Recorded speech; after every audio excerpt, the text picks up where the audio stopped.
et le haricot tarbé donc, avec un chorizo.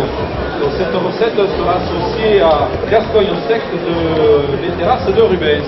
Et tout d'abord, on va parler de haricot tarbé, le célèbre haricot tarbé.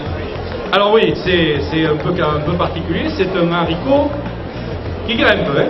Le haricot tarbé est un haricot grimpant, un légume grimpant, et il a absolument besoin d'un tuteur pour se développer.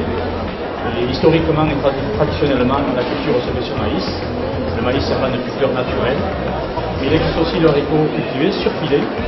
Ces 4 jours, c'est de venir vous voir donc, et presque de vous dévaliser pour faire des stocks de haricots ici à Toulouse, c'est ça? Dans le 74. Oui, tout à fait, vous avez tout à fait raison. Le stand du haricot tarbé est occupé par Paul Maïté, ici présents.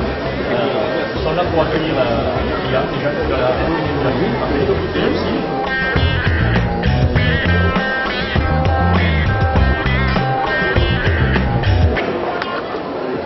De participation donc, et là vous êtes là depuis les origines donc à la CISCA, c'est l'édition 2011, le haricot tarbé est plus que jamais présent, le haricot tarbé historiquement la baie rouge, mais il y a aussi donc maintenant depuis quelques temps donc une IGP.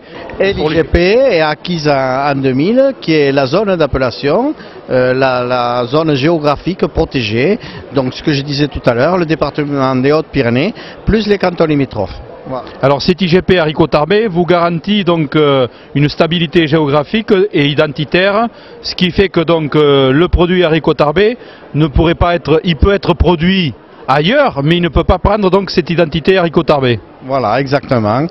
Alors Maïté, quand on a des bons haricots tarbés qui arrivent donc entre vos mains, qu'est-ce qui se passe?